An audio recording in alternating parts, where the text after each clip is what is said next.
Welcome to another edition of the Sports War. And we are back. We got the full crew in the house. That is what it's all about. The Yankees, out of any team in the league, are the best equipped to handle a blow like this. I think there is a higher power at play here. He's due law of averages. That dude is the ultimate scrub. It's trash. Yeah. Every person you have in there is fucking trash. Next game, you're going to see a big performance. You can see it in the end of the game, and I'm just totally stoked and excited for this. And we are back.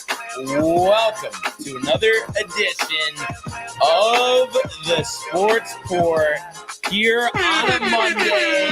It's Barnes, it's Tony. How you doing, sir? I'm doing great, dude. Beautiful Monday out there. Obviously, had a wonderful weekend. Mother's Day, as you know, Brian. She had some good food, show the fam. And excited to recap all the sports that happened because there were a lot of things going on this past weekend, dude. Yes, absolutely. And one thing I want to mention, I'd like to wish my godson Patrick a happy 3rd birthday. So I hope he has an amazing day. Can't wait to see him soon and get some t-ball in, some football. He's unbelievable, and we always have an amazing time. So I hope he has a great day. Wow, dude. T-ball and football at 3 years old. Unbelievable, honestly. I can't wait. Like, before we know it, he'll be on the golf course. I mean, he's running around like crazy. You could just see it. Like, he gets so into it. It's like, it looks like he can play any sport he wants. Straight into the par 3 in Southport, dude. I mean, honestly, blink of an eye, it'll be like that. Because it feels like it was just yesterday when, I was in Aruba and we were FaceTiming my sister when he was born. Mm-hmm. And then it's like, here we are. And it's 3 years. It's just amazing how that time flies by. And I'm sure your sister feels the same way, dude. Exactly, Tony. Exactly. A lot of comments, so much to get to. One thing, and I was texting Matt about this. I haven't mentioned this to anybody else. I guess I did mention it to like Pooch and stuff just when I came back, but played a little golf over the weekend, Tony. And it's amazing. We just played literally. I mean, just think about how that was literally on Thursday. That was what, 5 days ago? Or, yeah. Give or take, right? Yeah, give Thursday. Or take. So Friday, Saturday, Sunday, Monday, 4 days ago.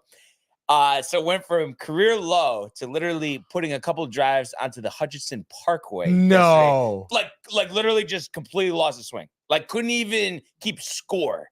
It was that bad. Not kidding. Went to Sterling to the range after hit 100 shots. And I think I have it down. But that's why I think by far golf is the hardest sport. I mean, how do I go from hitting a career low to not being able to keep score? What happened? What was wrong with your swing? Just either everything. Like when I'm talking left, like I'm not talking like, it goes out and then I'm talking left and just high and then like right off the tee, just like straight left. And I literally was nervous that like it was gonna hit a car. I don't know. It must have flew over. I don't know. Because it's like, but is that not unbelievable? I mean, you saw how like dialed in I was last week. Like, how does that happen? I don't know, dude. And then like in par 3, like dead serious, could not get off the tee. Like just a quick like this really? Or a quick like way left. Like just couldn't do it. So went to the range. It seemed like the hip turn had something to do with it. And then also, like I had mentioned the grip.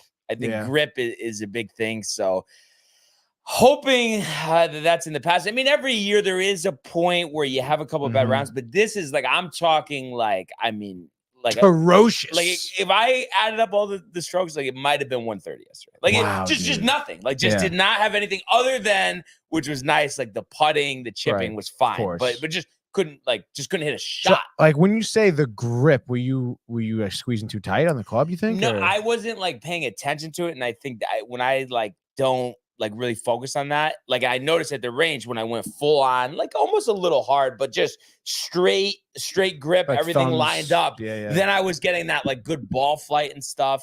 So I'm hoping that stopped because there's just, I mean, there's just nothing more frustrating with something like that, especially when it happens like that. Like I could deal with, okay, like kind of like aggressively slicing things, but at least like, you're getting air behind it. But to be just like 5 feet out and then just go 200 yards to the left. I mean, that's like, you're going to kill somebody. That's got to be so demeaning, dude. What's your level at right now after the range? Like, do you feel like you're shooting a 95 next time out?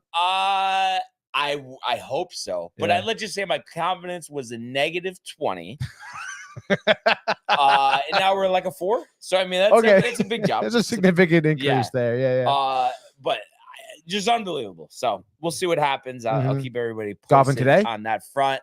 We'll try to sneak it in there. Yeah. I just need to just post a number, and then I feel like, okay, I'm back. And it's so stupid because I know it's going to happen, but I feel like it just with things. It's just like until it does there's just that antsiness. And obviously, we'll get to it, but it's almost like the Rangers closing out the series. Obviously, let's close it out tonight. Let's go. But God forbid we didn't.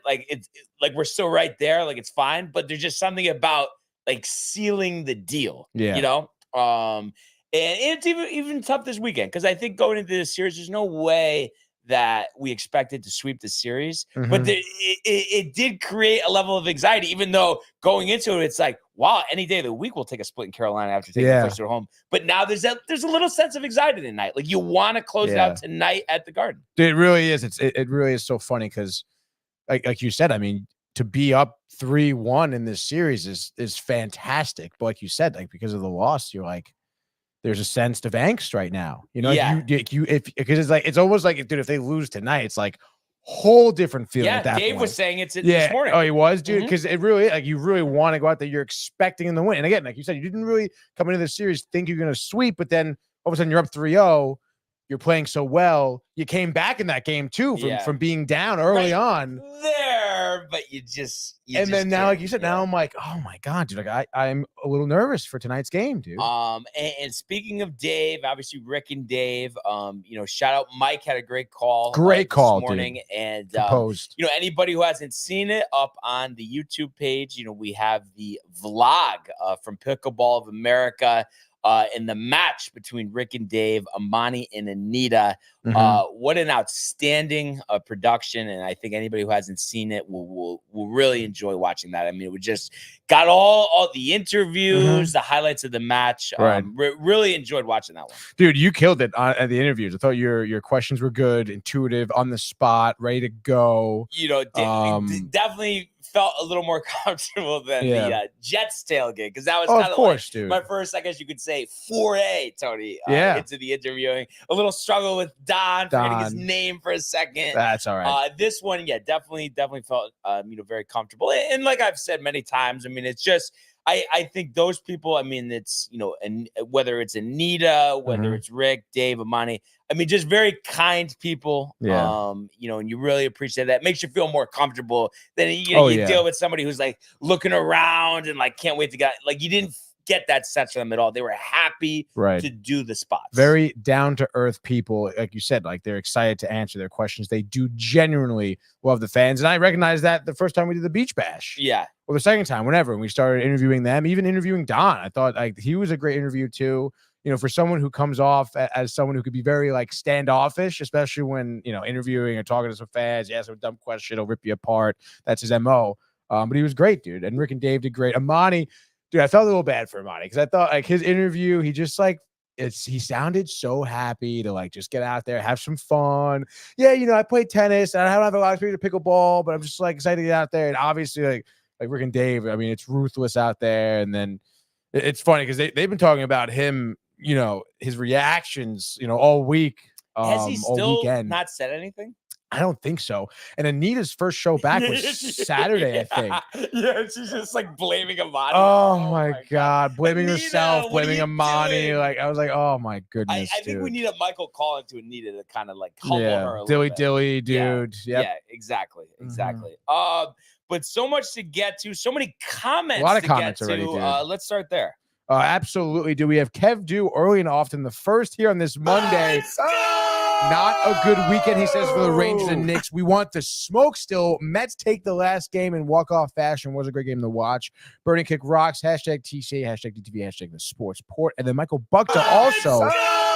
Wish I was back in CT with you guys. I missed you guys a lot, he says. He says, shout out to Kev, Josh B, and AJ, dude, who has yet to show face again, by the way, since a whole week. I think he's at the casino. At the casino for sure. Josh B in the house. Josh B. What up, fam? Rough weekend for them playoff teams. Oof, he says, hashtag TCA, hashtag sports for hashtag DTV. And then he goes, Tony with the fresh cut. And then Michael Domack in the house. Speaking of tough weekend for the playoff teams, let's be real. After this past weekend, Celtics to the finals, I don't see any team stopping them in the finals at all. Josh B says, here we go. LMAO. Michael Domack says, have a good weekend, fellas. Teeing off at 1 p.m. Let's go. in Waterbury, Brian. Domack, I want to see you shoot 89 today. I think you could do it. It's a beautiful day. That would be sick. Ball should be carrying, and somebody has to have a good round because clearly it's not going to be me the way I've been playing recently. So,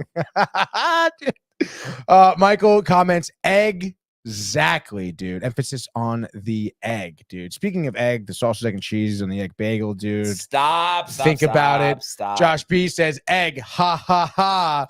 You can't slip anything by these guys. You really can't. You really can't. I mean, honestly, Josh B, like, he listens with a fine-tooth comb, dude. Yes. Michael says, best show. Keep it up, fellas. If you haven't seen the latest from Where's DTV Now, you'll definitely want to check it out, as Brian mentioned. And then Domack says, finally, I realized for the first time the brand new laptop coming from Brian. You know, he saw the trials and tribulations of the previous laptop. I would say the last one did its duty. You know, I mean, it took its lumps and bruises. Yeah, dude. And it got through it. And I will say, you know, the first day that Brian came in with the new laptop, he says, Tony, I'm getting a case for it. Don't worry about it. But here we are, a week and a half later, give or take. One thing I will say, though, I definitely have treated this one with a lot more care, forecasting things. Looks good. One thing you can't do, and I guess it just because of like the suspension, but like in a truck, because a lot of times I have it in the truck, and it's like you can't leave it on the seat because it just like that bounces around, and it just slides to the bottom, and then next thing you know, it's fall. Like you can't do that. You just at the end of the day, you just can't do it. You ever thought about carrying? Don't you have like a bag you carry on papers and stuff and contracts, your laptop? Don't you have like a briefcase? No, I was never a briefcase guy, Tony. Interesting. Yeah, probably would be a good idea though. Not gonna lie. Food for thought, dude. Little food for thought. Speaking of food for thought, Michael Bucktis says AJ's probably getting fucked at the casino right now. I guess that does not show on mine. Oh, by the way, I don't know if this is on the wrong input. Is it monitor? Oh, it's just what is no this? Signal. No signal. Yeah, so AJ or Michael must have said that from YouTube. It was a YouTube, huh? Yeah. For some reason, my feed's not showing that. But that is hilarious that Michael Bucka said that. Yeah. You think Michael Bucka is a blackjack player? I could see that, dude. I could see him being a great gambler. Yeah. Yeah. Yeah. Do you see anything on the monitor now? No. You serious? Yeah. Let me get through these comments. Michael says that guy's voice is iconic and speaking in terms of AJ, and he's a damn good guy. That's so funny. He said he's getting to a Tito's homemade vodka shot with me in Santa Monica. Dude. Oh my God. Michael Bucka with the Santa Monica. You know, he's earning after a couple years away from Southern California.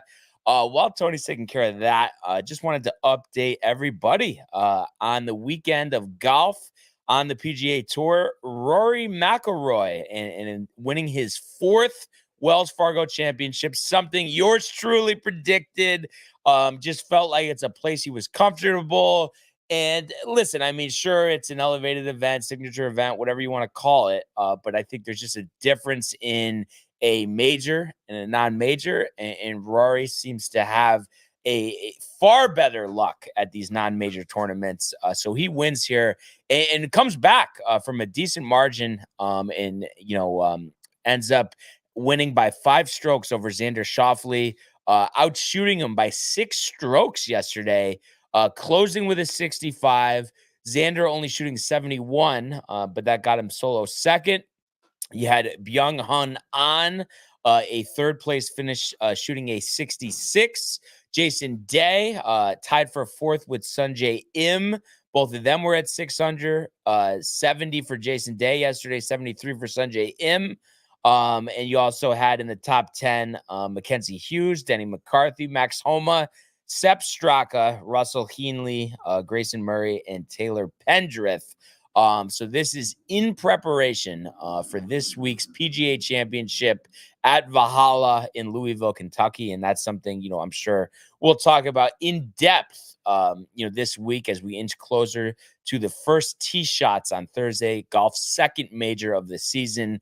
And we'll see if Brooks Koepka can win back-to-back PGAs and also his fourth PGA championship, would put him in an elusive club. And he just won recently on Live, and it's kind of interesting, going into this major, the second of the season, like I said, Rory's won his last tournament. Scotty, who didn't play this week, has won his last tournament. And then, like I just said, Brooks won his last tournament. So those guys playing well at the right time. We'll see if it translates in good news for golf fans. Maybe not the rest of the golfers on the PGA Tour, but Scotty Scheffler definitely, will be in the field for this week's PGA Championship as him and his wife Meredith welcomed their first child over the weekend. Oh, yeah? So congratulations to them, and of course, really look forward to seeing Scotty tee it up. He's had such a special season up to this point. And I can't remember the last time we had somebody win the first two majors of the season. I'm almost thinking too, Tony, and that this is something we'll have to look up, but I think since they switched from having the PGA be the last major of the season to being the second major of the season, I'm pretty sure nobody's won both the Masters and the PGA to start the golf season, to start major season. But we'll have to see, how that plays out. And I don't know why on here, Tony, it's showing it's frozen. Is it actually frozen or no? Now it looks like we're live, I think. Or no? Are we? Yeah, no, we're frozen. Wow. Talk about a total breakdown here, huh? Wow. Let me see. I don't know if it's going to be the internet, maybe. No, dude. Kind of crazy. Dude, kind of crazy is right. So all that was for nothing? Stand by.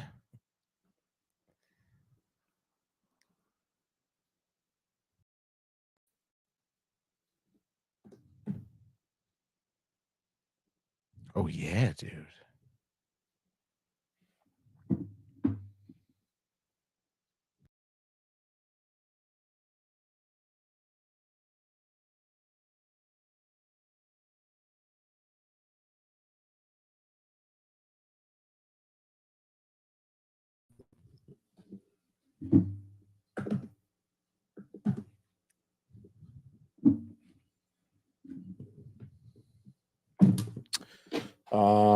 That's so weird. Yeah. I feel like I've almost never seen that. No, literally never. It does say there's one bar, so it's definitely. I feel like I've almost never seen that. Oh, it's where now it's just not the camera. But would it not show camera because of the Wi-Fi? Probably not. I feel like it might be a board issue, but I'm gonna. Josh B saying the kerfuffle, and then Michael saying that they could hear us. So I hope everybody heard, what I was saying in terms of the PGA Championship. I mean, it's just Rory. No one cared about Rory. No, but I mean, give me something, Tony. I mean, I think there's a lot of hype going into this major here. Like what I just said. I mean, kind of ironic that those three guys win their final starts before this PGA Championship. I mean, I think that's that. Oh, Josh B says they heard it. All right, so we got that, and we're back on video now. So always appreciate Josh B's help here. But I mean, what are your thoughts? I mean, do you think that means something that the three of those golfers, Brooks, Rory, Scotty, that they won their last starts before this major? Means something in terms of like what to expect from them at that it sets up to see them at the top of the leaderboard. Yeah, I mean, I guess so. Sunday. I don't know, man. I mean, I feel like, I mean, again, looking at it, I guess per golfer, I mean, I think for Rory, it is pretty big. I mean, his confidence had to be waning. Yeah, honestly, dude. I mean, when's the last time we've seen him win anything? Right. But nonetheless, dude, again, I mean, you said it, dude. Like, you wouldn't be surprised if he misses the cut at the PGA, and it's like, I mean, I still have that feeling, and I think maybe it is like sort of like the same feeling that we were saying about, the Rangers tonight, until we do see it, there's going to be that in the back of your head, like Rory's going to still continue to blow it, Right. But I guess, hey, I mean, at the very end of the day, you could take it face value, momentum coming into this next major here. So I guess you got to assume these guys come in competitive. And it'll just be something though. Like I was saying, I don't think since they switched the format that somebody's won the Masters and the PGA back to back yet.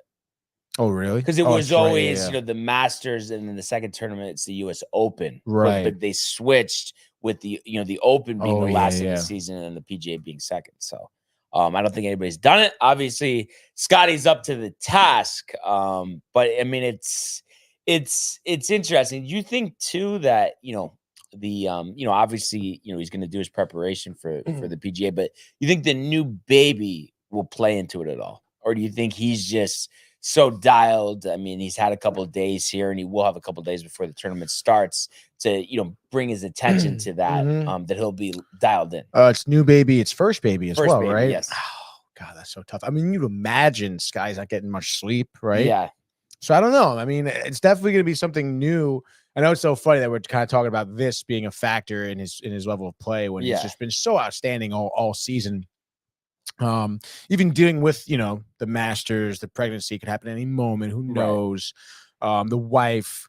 So I would imagine, I mean, they've are going to be working things out. But again, I mean, certainly an adjustment for him. So I would say it certainly plays a factor. I mean, I think if he comes in here, doesn't play well, I mean, people will be talking about, oh, it's the newborn baby. It's, he hasn't probably got any sleep, doesn't know what he's doing. It's brand new to him, managing the PGA, managing, your personal life and stuff like that. I mean, this is going to be, I'm sure, an adjustment for him. So, but I mean, I don't know, Brian. I mean, I don't know how you feel about it, but I still think he's going to come out and absolutely slap some balls around. I think it's going to be him and Brooks at the top, and whoever flinches first on Sunday, and we'll get to have really an instant reaction this Sunday at the Horseshoe.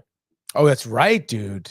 So that's going to be sick. That is going to be sick. So riled for that. And of course, we'll do an extensive PGA Championship preview on Wednesday. Hell yeah. Also, shout out to Chris Gotterup for winning the first edition of the Myrtle Beach Classic at the Dunes Golf and Beach Club. So Gotterup, 22 under par, shooting a 4 under 67 to close out yesterday. 6 shots clear of Davis Thompson and All-Star Docherty. So these alternate events, give us a chance to see some names that we're not too familiar with. I know Joel made the cut, but definitely slightly buried on this leaderboard here. It just seems like he's he's kind of going through it a little bit. Yeah, it's tough, dude. You think he tied for 59th? Yes, he's been drinking. No, yeah. I mean, that's what you were asking. That is what I was going to ask. Yep. Yeah. What do you think he's drinking? Probably Tito's with Michael Bucca in Santa Monica. Right? Yeah. Dude. So it was definitely really cool to see that. Seems like such a beautiful course, and I hope too that they could switch some stuff around and have this be, it doesn't need to be an elevated event, but just maybe not a an alternate, because then I think you'll get a stronger field, and it would be good for PGA, the PGA in Myrtle Beach for sure. So we'll have to see what happens there. But let's go now to the world of the National Hockey League. Here he comes. McDavid shoots, top shelf, he scores! Captain with the overtime winner. That's the middle break. It's a world-class hit right here. Tomsky stepping, rink Washington made the full split save. Are you kidding me? Turn, side of the net, between the legs, and they score! Filthy! David Pastrnak, the silver trophy to the Golden Knights. All right. So for the first time this postseason, we don't head to the world of the National Hockey League after a Ranger game without the Ranger goal song. As unfortunately, the Rangers dropped their first game of the postseason on Saturday, 4-3 against the Carolina Hurricanes. And for them, a game where they started, behind the 8 ball. Kuznetsov, who, was very quiet in the regular season, but already has 3 goals here in the postseason. An unassisted goal there to give Carolina a 1-0 lead. And this is less than 2 minutes into the first period.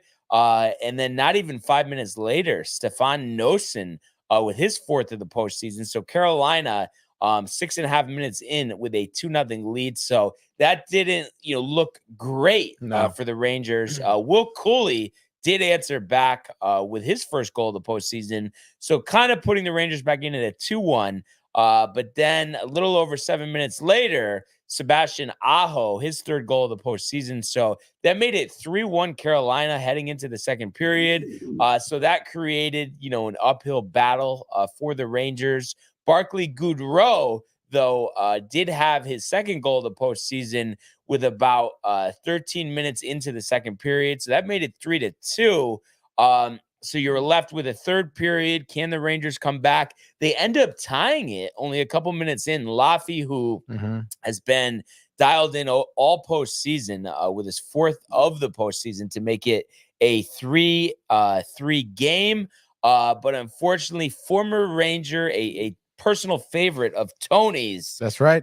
Brady Shea with a power play goal to give Carolina a 4-3 lead, and they hold strong the remaining 3 minutes and 11 seconds to pick up their first win of this series. So setting up a crucial Game 5 tonight at Madison Square Garden. And if you want to take out a small loan, you could go to the game, So obviously we know the importance of the game tonight. And I know we hammer this home all the time. And you know how I am too. I'm willing to, spend a couple extra bucks to go to a game. But is it not ridiculous, Tony, the 400 level for it to be almost $500? I mean, is that not insane? Because then it's tough. It's like, geez, I mean, if I'm going to drop that, I might as well go to a Yankee game and have legend seats and have a free buffet. Like, you know what I mean? It's like, I see what you're saying, dude. I get it. Believe me, I get it. So don't even say it. I understand it. But it's very annoying because there's no reason why I can't go to this game tonight other than, like I said, it's a small loan to go. Yeah, no, I totally agree there. And I don't know. That's been the narrative with MSG, not even with the Knicks as well. It costs an arm and a leg to get to these types of games. And you can look at it any way you want. You can look at it by the fact that it's, a lot of corporations buy these boxes, they buy these seats.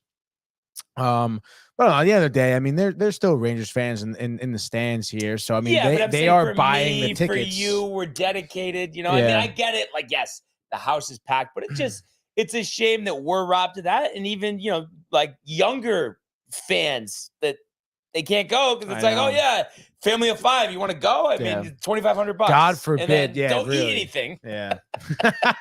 Have some ramen on the way to the game, Tony.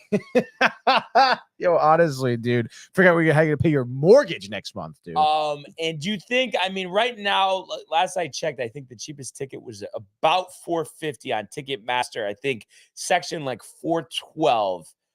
You can't go by there, so let's not even do it. There's $150 fees baked in. So watch, that is $520, $352. Don't show it like that. Yeah, really. That's something that pisses me off. Like, what, you're not gonna see it before you put your credit card information? $475. Yeah, $475. $123 in fees. Don't even get me started. Like, what the hell is that, dude?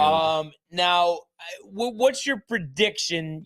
Dempsey's stakeout, this and that. Almost maybe even even though this wouldn't be ideal, but waiting a couple minutes after the game starts. What do you think the absolute lowest ticket from this point, till the game tonight that we're gonna see out there? 300. But I don't even think that. I know the way it is. It's wishful thinking. I feel 350. $350 maybe for standing room. God, maybe dude. Literally standing room right now is $350. So yeah, I don't know, man. It's so tough, dude. And I was telling you this before the show. It's a shame that the Mohegan trip wasn't yesterday, because then we would have had a chance. Plus, it wouldn't have been as much work because the tickets are going to be even more jacked up for next round. So that would have given us a puncher's chance, Tony. Could you imagine those sitting in 117 though, right center ice for $1,200 a ticket? What's the best seat you've sat in at a Rangers game? Or have you always sat where we sat? Yeah, probably. Yeah, it's always around the same area we've sat. Okay. 222, 227, 224. It's always there. which is sick. It's still 6 seats, but I've known people who've sitting in like 102 behind the goalie, and it's like have a time of your life, Brian. And what's the deal? Does Such have season tickets? Yeah, his dad's had season tickets forever. I'm gonna text him and see if he's going to the game tonight because I'm sure he probably is. Should we meet him at Dempsey's?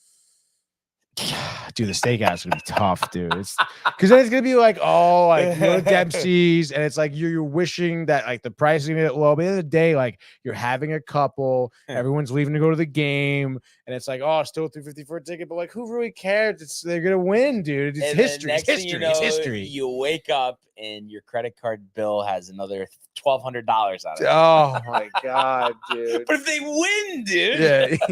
You wake up with no shirt on your back, Brian. Oh my god. And it just I don't know. It's just one of those things, I guess, like what are you just gonna keep talking about it over and over and over again?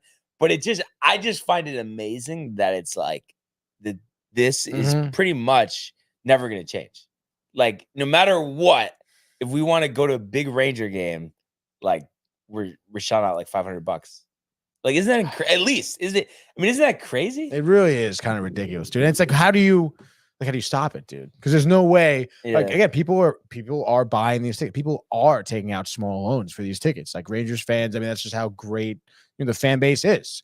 But I don't know, man. I mean, what are the chances where maybe like 1 year, was like, hey, you know what? Yeah, okay. I don't need just the way that this much out. money. I don't really need all this, dude. Because come on, dude, you know how much fucking money they're making, especially with both teams, the Knicks and the Rangers in the playoffs, a packed house every game. Like it can't be just like mid-20s night at the Garden where it's like I don't know $80 for a ticket. No, which is tough. It's definitely tough. Because it just like didn't go to a game last season. This season got to go to one game. And I think if tickets were 100, 150. I mean, I probably would have went to 4 or 5 more games, maybe, right? I mean, it's just like I'm trying to think when I went. I mean, I guess it was a bargain. It was like 180. Imagine if a ticket for tonight was 180. Oh God, dude. And it's just because the atmosphere too is just so. It's gonna be so sick, dude. I mean, they're gonna win tonight, dude. Like, that's it. Like, there's no way. The game on Saturday was a freaking fluke. Yeah. I was gonna. That's a good segue. I was gonna ask you, kind of, it just what do you think happened at the end of the day? I mean, listen, Hurricanes were certainly in desperation. Like I said, the game I think was a fluke, but I mean, you want to look at it. Obviously, Hurricanes still a great team. This trade deadline, they get Gensel. They have Kuznetsov for exactly this reason. You have 2 guys who have won cups, with Tampa Bay, with Pittsburgh, with Washington, respectively. You pick them up because they're veteran players. When they've been down 0 in the playoffs, they've seen playoffs, they've seen cup finals. They're the veterans you want to kind of keep the rest of the team grounded in situations like this, and it exactly worked out for you because that's got the netted the first goal of the game, started the Hurricanes off right.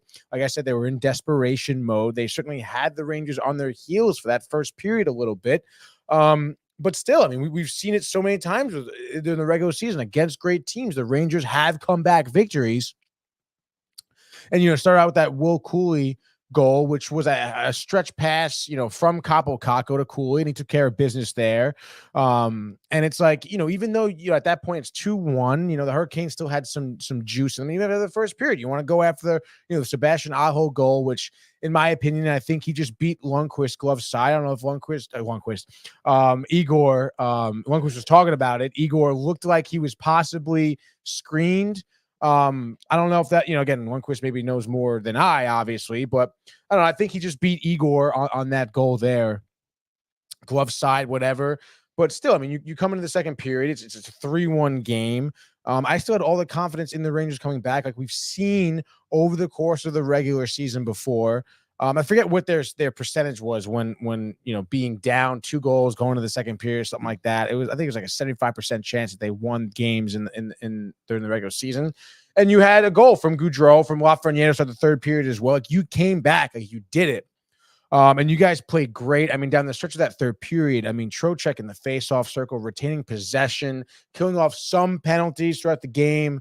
But obviously, that penalty that I think it was Lindgren committed, the tripping penalty was such a bad penalty to give up, dude. I mean, you fell, You literally were out, and you just tried to, for some reason, stick your stick in there, tripping up whoever it was. Maybe in Martin Hook, I don't even know.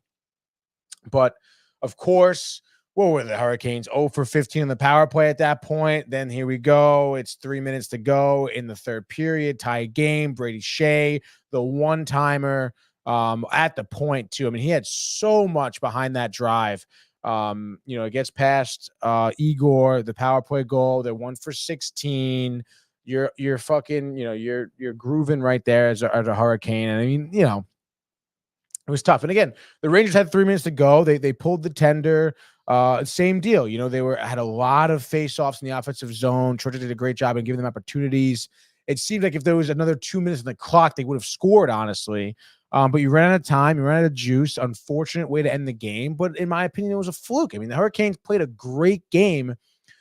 And again, I mean, you can, I guess theorize or whatever about what could happen, because you would never know. But in my opinion, if they continued to play 5-on-5, if they went into overtime, the Rangers were gonna win that game. And you can say, oh, you would never know that. Well, look at the previous games of this series. I mean, the Rangers won in overtime twice already. And again, like, they were playing that third period so well. And the goaltending situation with the Hurricanes, they had, Kochetkov in, they put Anderson back in on Saturday. It seems that they're trying different things at the goaltender position. You have them where you want them. And Anderson did play a great game, 22 saves and 25 shot attempts, 880 save percentage. You can beat this Hurricanes team. I think it was sort of a perfect storm there for the Hurricanes.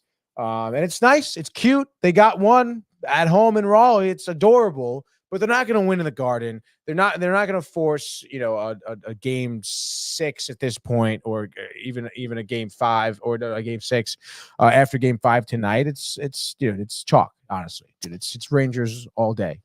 Easy. And no, I definitely agree. And one thing, you mentioned all those power plays. Do you think in this series, like, that they're, obviously until that goal hadn't hurt them, but are they committing too many penalties? I want to see. I mean, the first couple of games they definitely were. I want to say it slowed down a little bit. I mean, averaging 4 penalties a game, isn't that a lot? No, that is a ton. But I'm saying the first 2 games, it was way too many. How many in this game? 1 for 2 the Hurricanes were on, so that's 2. great. Oh, so 12. So you were 4 a game the first 3 games. Yeah. And again, I mean, at this point too, I mean, the Hurricanes, they committed. I mean, you were 0 for 1 on the power play. I mean, they were, what were you, 3 for 3 in game 1 on the power play? Mm-hmm. The Hurricanes also committing way less penalties. We talked about too, the Rangers were really able to capitalize on special team opportunities, not just on the power play, but also getting shorthanded goals, which, dude, they almost got a couple of shorthanded goals, on Saturday as well. And it's interesting. I mean, I don't know if you noticed too, and I know Josh said it too, Brady Shea, with that game winner for them. Tony personal favorite. Hate when ex-Rangers beat the Rangers, especially in the playoffs. I mean, I love Brady Shea. I mean, I got to give it to him. I liked him into the Rangers. Yeah, but obviously, you don't like him right now. That's true, dude. I guess I would have been, more pissed off if if like Sebastian Aho scored, or even Martin Hook, that freaking dweeb. If he scored, you got to be a little happy, I guess, for Shea. Obviously, not in this instance, but nonetheless, I thought it was interesting that we saw a Brodzinski sighting on Saturday. Yeah. Because obviously, Hedl came in for Rempe, and I guess they sat Hedl on Saturday and brought in Brodzinski, which I don't know if was really the right move. I would imagine at that point, though, Hedl not 100% with that concussion injury, but still bring in Rempe again, right? I don't know what's wrong with him. Active, right? I guess not, but whatever, dude. I mean, it's interesting to see maybe what if we do see Hedl tonight. Yeah. I mean, I would think we will, right? I guess, again, unless he just wasn't 100% after that game, he was feeling kind of woozy-wazy with the concussion. But again, I mean, he played, so I'd imagine maybe he'll be healthy, but Brodzinski just doesn't really have it. I guess he played an okay game, but I'm not really bad. I don't know how Josh feels about it, but I was surprised to see him in the lineup. But again, nonetheless, I mean, you still have the Hurricanes where you want them. I think you really should come into this game with the confidence that you're going to win it, because you are. I believe that. But obviously, just don't start off a little flat-footed like you did on Saturday. Don't let them go up 2-0. Yeah, You know? it's crazy how it's just one goal. And the Rangers, I think, have been the exception because we've seen them come back from deficits. Yeah. But there's just something about scoring that first goal in the Yeah. first period, too. Mhm. It just like sets the tone for the entire game. Oh yeah, dude. I mean, especially, for the Hurricanes in Raleigh, I mean, they had their fans showed up for sure. I mean, they scoring that first goal was pivotal for them because that, like you said, set the tone for the rest of the game. The crowd was into it. And if the Rangers do that tonight at the Garden, I mean, it's When? over, dude. When Yes. they do it tonight at the Garden, it's over. Josh B saying he made good plays in his first game. If he's compromised, get him out of there. Heedle, he's talking about. Yes, which is obviously the smart thing. Yeah. I'm hoping that he's okay and it just Me wasn't too. a good game. Because he made some great plays that first game. And I kind of think too, because before this streak ended, obviously last game, Igor had been sliding in there with some 3-goal games. I mean, you would think he's kind of like due for like a 38-40 or 39-40, something like that, right? Or no? Yeah, no, he definitely is. It's tough though. Obviously, it depends on a tough team. They have great, tremendous talent. There's goal scorers. We know that. Yeah, Rangers have to not give up many power play opportunities and give Igor his best chance here. But again, I mean, I think Igor could do a little bit better. Wow. I usually you would expect me to say something like that, and you'd be like, "Take it easy." No, I'm calling him. I'm saying I'm demanding more, dude. I want to see a shutout. So, would you almost say last game was on him, or you don't want to say that? No, it wasn't on him, dude. The power. It was. I would put on Lindgren if it was on one person. Gotcha. But yeah, it would be nice to see a shutout. But like you said, I mean, I feel pretty good myself. Before we get into the games tonight, just kind of wanted to run over what else happened this weekend. So the game after the Rangers game on Saturday, you saw the Stars surprisingly 4-1 in Colorado to take a 2-1 lead here. Sagoon and Stantkoven each had 2 goals, and not almost flawless, 28-29. And I think it's like, no, it's not like everyone thought, the Dallas couldn't win any of these games, but to win that game in Colorado, the first home game of the series for them, pretty surprising. Yeah, I would say. I mean, I feel like, maybe the Avs had an off night. I mean, 29 shot attempts for the Avalanche is pretty low. Obviously, Ottinger, great job in between the pipes for Dallas. We've been talking about him all season, top goaltender, knew he was going to be dialed in, for the playoffs here.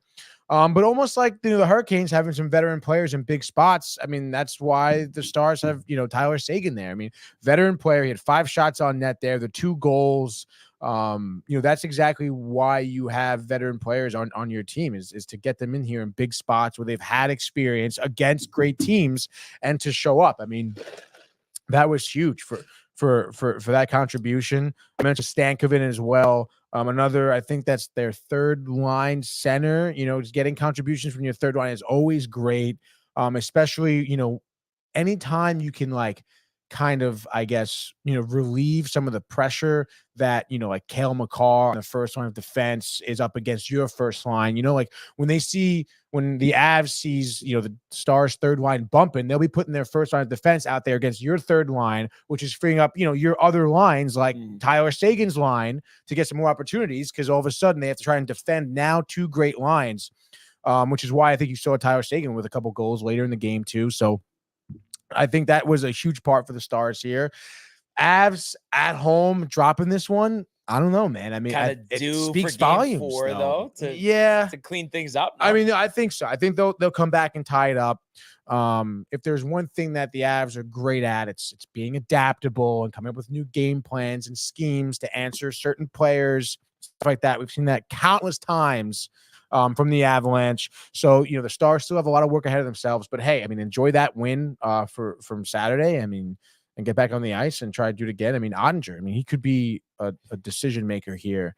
And obviously the Dallas Stars defense, great job on limiting the amount of opportunities for the Avs. But still, I still would favor Avs here. I mean, I don't think it really moves, that much for me in favor of Dallas.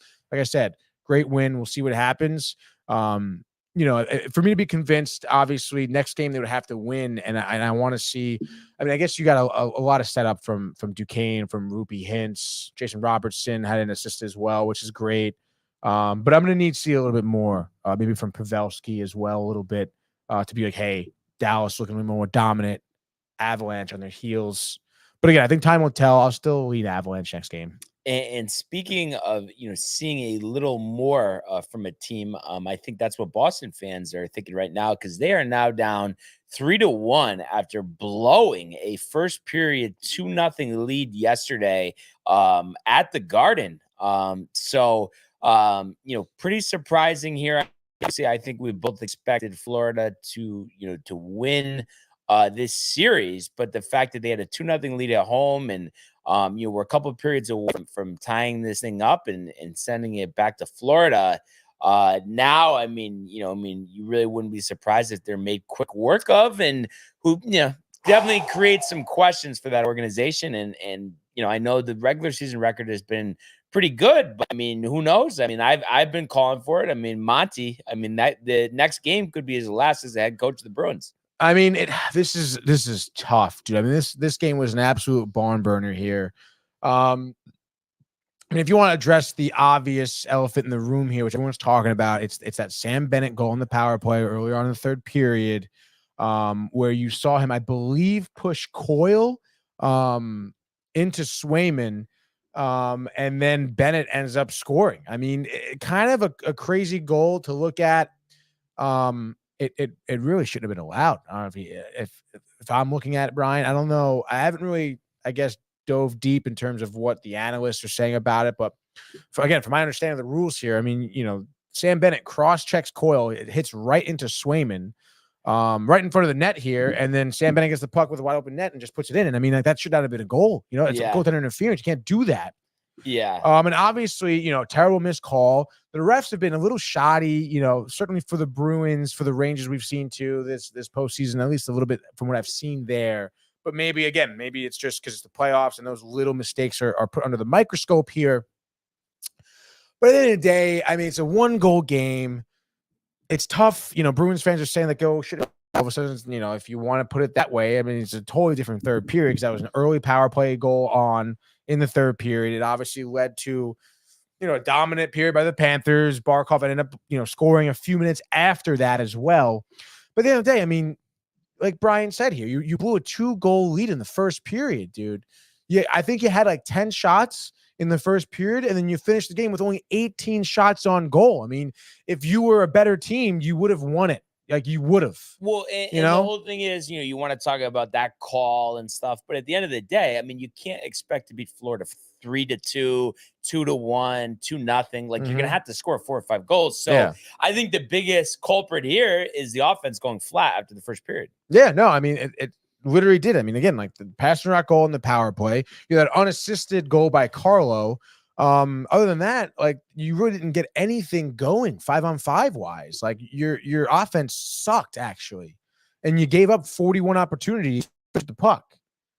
You did not play a good game, and yeah, it took a bad call for the Panthers to win it, but that's what happens when you play a shit game. You give the Panthers an opportunity to win it, and that's exactly what they did. That's what teams do. They find ways to win games in situations where it's close. And that's how better teams kind of prevail. And now, because you decided to suck that game and not have much offense, you're down 3-1. Again, you can blame that ref. I agree with you. That sucks. If I'm a Bruins fan, I am fucking pissed off at this call, because that is the game. It really is. But on the other of it, you should have been up 5-2 going into the third period. That's what should have been happening. Yeah. And then it would have been a totally different game. And then you probably wouldn't have been in that position at all. Yeah. So what are we doing? Exactly. And it's just like getting down 3-1 after the first period, like the Edmonton Oilers did yesterday, as they fall 4-3 at home. That's right, to baby. The Vancouver Canucks. So finding themselves in a little bit of trouble. Skinner was pulled. They go with Picard late in this one. Embarrassing. But yeah, just, the defense coming back to haunt them. Obviously, you win the next home game tomorrow, then, you got yourself a series. But kind of, as you would say, Tony, things not looking great for the Oilers right now. Yeah, not looking great. Again, it's still going to be tough for the Canucks certainly to win this series. It's 2-1. It's anybody's series still. You still have a backup tender who, by the way, Silovs, 42 saves on the night. Facing a ton of shots. Obviously, it's Edmonton. It's intimidating. he's locking it down, dude. He's playing a phenomenal game, even late in that third period. Oilers pull the goaltender, opportunities in their own zone. Another, instance where you're thinking, hey, if this game has 2 more minutes on the clock, like Edmonton may tie it up, but the Canucks hold on. And, the one reason why I could maybe see the Oilers hanging around is just because of how young this Canucks team is. Brock Bozier, obviously, in the team, 2 goals and an assist last night. Great. JT Miller has been great. We get some of the guys like Quinn Hughes who have contributed very well. But yeah, look at this game. You scored 3 in the first, 1 in the second, nothing in the third. That tells me there was definitely some nerves building up. They had some turnovers, some bad looks, some bad shifts. And I'm telling you, I think it's a little bit of nerves with this Vancouver Canucks team. But hey, they're grinding it out. They're talented. They're winning. Fortunate that Skinner is dropping the ball a little bit here for the Oilers for sure. You're up 2-1. You got to feel pretty good about that. And again, for a young team like this to knock out the Oilers, if they do, I think that speaks dividends to the amount of talent that they have. But still, it's anyone's series here. But you know who I'm rooting for, Brian.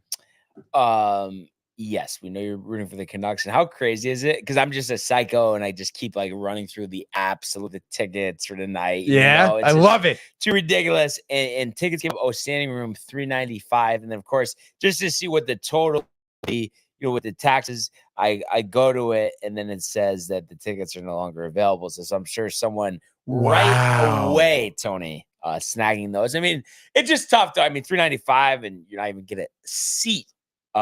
But I don't know. I don't know what I'm thinking though. It's I just think miraculously 250 is gonna appear, 200. Yeah. Like we said before. It's not gonna happen. You know what else is just tough too is the fact that it's a Monday. I feel like I'd be willing to go a little extra if it was a Saturday. But the fact that it's a Monday, it's a tough turnaround, and then to drop that on top of it, you'd probably be paying a little bit more extra if it was a Saturday. Dude. Definitely true. Forget about it. Definitely true. So tough, dude. Speaking of tough, dude, did you see that cross check to the throat that McDavid got? No. Oh, let me see if I can pull it up on Twitter. It was kind of crazy. Right after, again, like I was saying, Edmonton pushing the envelope at the end of the game here. And they did. They did almost score. And of course, the final horn blows end of the game. And there's, it's in front of the net. They were fighting. Literally, Silovs had to dive on this puck to stop it as time expired. And of course, naturally, Edmonton, the Oilers are pushing towards the net. They're trying to get a goal. They're desperation here. So they're in his face. Canucks don't like it. Certainly, some havoc ensues. And you see McDavid here, top of your screen, 97. And they're, Canucks, rightfully so, aren't going to like, their goaltender kind of getting pushed up upon. And you're going to see the ridiculous here. And you can see behind and dude, yeah. He's not going to get suspended? Probably not. Again, But to the throat? Can't you kill him? You literally could have, dude, but it is pretty crazy because he gets, again, McDavid comes in, slashes whoever this is, I'm not sure who it is. But you'll see this guy, Zadodrov, however you say his name, comes in with a cross check to the back, which pushes him. And then this guy doesn't realize he's cross-checking to the chest, but McDavid gets hit down lower, and it's just right to the throat, dude. This game tomorrow is going to get absolutely nuts. Literally, dude. And I can't believe that they didn't replay this in slow-mo. I'm kind of tight about this. Or maybe they will. No, they're not going to. But yeah, that's the image there, dude. Let's see here. Oh, yeah, in the slow. More look at that late cross-check after the final horn, and then... Yeah, dude. And apparently Zadorov. Vegas thinks they're going to be fired up, and not the Knights, but Las Vegas, because they have Oilers minus 200 for tomorrow night. Oh, they're going to be jacked up. They are going to be jacked up. It might be like the Rangers Devils with those penalties. Yeah. Oh my God. Face-off. I wouldn't be surprised if there is a fight in that game. I think we may have seen one this series already. I'm not 100% sure, but again, just some food for thought. In that loss there, McDavid, no goals, no assists, so he's going to be coming back with a vengeance. Excuse me. Yeah, so that'll be interesting to see. Just like an abbreviated, full-on hockey frenzy, Tony. There we go, Brian. Let's go. New week, new Monday, new slate of hockey games. We said it. It's 2 games, 2 big games for 4 teams here tonight around the NHL. 7 p.m. ESPN. Brian, the Rangers taking on the Hurricanes. Let's freaking go, dude. It's game 5. It's East. Second round. Rangers, we know, lead 3-1. We know the deal coming into here. We know about the ticket prices. Rangers and Hurricanes on the money line are both minus 110. Over under is 5.5, like it's been. And the over has hit 3 times out of 4. So what do you see happening here tonight, Brian? When it rains, you know the analogy. But honestly, you were calling for a better performance from Igor. I'm making the same call here today. And listen, I mean, it is the Hurricanes. We know how talented this team is. So it's not like 5-0 Rangers type of thing. But I think this is a grinded out, tough game. But you advance to the Eastern Conference Finals. I think you win this game 3-1. And how about all 3 goals? Vincent Trocheck, and you get 45 out of 46 from Igor Shesterkin. The Rangers advancing to the Eastern Conference Finals. You get Josh B jumping up and down. Let's freaking go. I love that call. Obviously, I'm going to say Rangers win here. Give me Rangers in the under. Give me the shutout or Igor, dude. The Garden rocking. Rangers win 3-0. A goal apiece in each period. Give me 1 from Kreider, 1 from Mika, and 1 from Vinny T himself, brother. Let's go. Next game, last game, best Final game. 9:30 p.m. You know the deal. The back-to-back on ESPN. Wait, how is this the best game, by the way, though? Not to Last call game, you best out. game. But it's not the best game. The Rangers are the best Well, just because we know the outcome of the Rangers game already, that this will be more surprising, okay? Tony Kerfuffle No, trying to be stop covered it. Colorado, Avalanche, Bell Arena, Denver. Tickets as low as $121. Must be nice. Are you kidding me? Colorado minus 140. Again, we know the deal. Stars coming off that big win. The Avs looking for the bounce back equalizer here as they trail 2-1 in this series. Over under is 6.5. And what you know, that over has hit twice out of the first 3 games of this series. As we move on to game 4, do we see Jake Ottinger and the Stars continuing their momentum, or do we see the Avs bouncing back? Avs 7-4, an insane game. 5 goals combined in the first period. Cale Makar with 6 points, 3 goals and 3 assists. A wild one. But the series is tied up at 2, headed back to Dallas. It is a wild one. I do agree with that. I love the over. I love the Avs call, so I will go ditto here.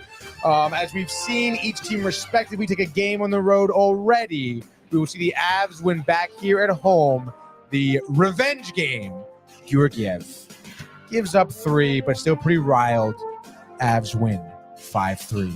What's up? Just like that. That is your abbreviated hockey frenzy.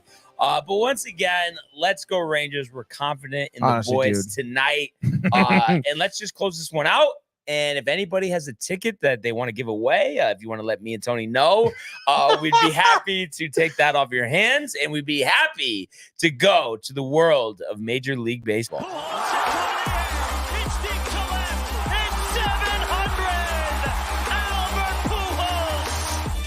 What a play! Stop it! Yep. And Alonso cracks one of the Mets win the ball game! Out of sight! And it works at 100 miles an hour. 14 strikeout. Throw deep to left field. There it goes! See ya! Right, all right. So the weekend kind of going as you would expect. The Yankees, taking 2 out of 3. Mets, unfortunately, dropping 2 out of 3 to the Braves. Okay, all right. And honestly, Tony, I just, in full transparency, the only reason I was a little extra tight to throw that one in there, had the Braves last night. AJ Minter sucks. He blew it, That was dude. ridiculous. Literally watched the entire game, start to finish, as I was playing the show. Couldn't believe it. We'll get to it, but that was crazy. That was crazy, dude. But that being said, the Yankees, like I said, take 2 out of 3 from the Rays and started out with a grinded out, gritty win Friday night pitching matchup of Taj Bradley and Clark Schmidt. Clark Schmidt, his best performance of the season, pitching into the 7th inning. Tony. How about that, dude? 6 2/3, 5 hits, 2 walks, 6 strikeouts, no runs allowed, and just like that, Clark Schmidt now has a 2.95 earned run average this season. That's really good. The Yankees did not fare well offensively against Bradley. They did score a run on a Rizzo single in the 4th, which gave them a 1-0 lead. But also Anthony Rizzo gave him another run in the top half of the 9th with a home run to right center to give them those 2 runs. Clay Holmes runs into a little trouble there in the bottom of the 9th inning, a hit and 2 walks, but 3 strikeouts bailing out Clay Holmes, who threw 34 pitches in this one to stay perfect for his 12th save of the season. 34 pitches. Luke Weaver has done a great job for the Yankees and really working his way up in that bullpen due to the struggles of Ian Hamilton. Had a scoreless inning, striking out 2. Nick Birdie also got an out in the 7th. But it is crazy how Luke Weaver, Tony, has gone from a guy that had been DFA'd and I think had like a 6 ERA. I forgot what team he was even on last year. Was it St. Louis? I don't even know. It doesn't matter. I think it was. But just was an absolute scrub. And then you look at what he's done with the Yankees. I mean, it's pretty remarkable what they've been able to do with him. And it's really the typical story of the failed starter moving to the bullpen, and having a lot of success, velocity up. But he's been a big part of the pen in the early going. Oh yeah, it's pretty great, dude. And like you said, I mean, I feel like he is like calm. He's kind of dialed in. Seems like a great setup guy here. Do you think maybe they switch him in at the closing position a little bit here? You think he gets promoted and maybe gives Holmes, maybe? No. But if Holmes ever needs a day off, this and that, there is an opportunity there. By the way, I know it's just like you're out of your mind. The tickets, they're back. The standing room, $791 total for 2. So I don't know. GoFundMe? I've never GoFundMe right now. Hurry up. I've never done standing room only at the Garden. Where it is. It's second mezzanine. Got it way up there, the bar. Yeah, definitely at the tabletop where they give you the screen to watch the game because you're so far and off. Then you're obstructed. You're obstructed, and it's like you get there early, get your seat, standing room only. Don't want to fight for anything. To go to the bathroom once, not even leave your seat where you're standing. Not a seat, you're standing. So I mean, I don't know. Is it at that point? I mean, it is still worth it. Yeah, obviously. You think that's the lowest we get though? The $791 for the 2. Yeah. Probably, but that's crazy. Like the random thing that pops up, someone was all set to go to the game, just wants to break even on the season ticket price of the ticket at face value, sells it to us for $320 a ticket. Probably not going to happen. Still crazy. I mean, what are the chances like Sharon walks like, hey, buddy of mine was like, hey, I have 2 seats behind the penalty box for the game tonight. You guys want to go? I don't really like hockey. That would be great. Or Aaron Such. I've been to too many Rangers games this year. Why don't you guys go? It's a Monday, early wake up in the morning. Oh. Man. But I'll keep checking on the side.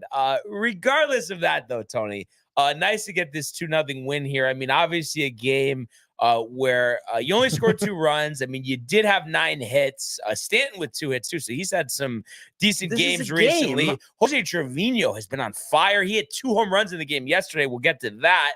Also, John Birdie, fresh off the injured list, had 2 hits. He's been hitting. So the guys who have been struggling, starting to hit for the Yankees, and that is paying dividends. And it was nice to get the victory in game 1 of this series. The Yankees, no matter how the Tampa team looks, for whatever reason, they have just not fared well historically in Tropicana Field, maybe over the past 10 years or so.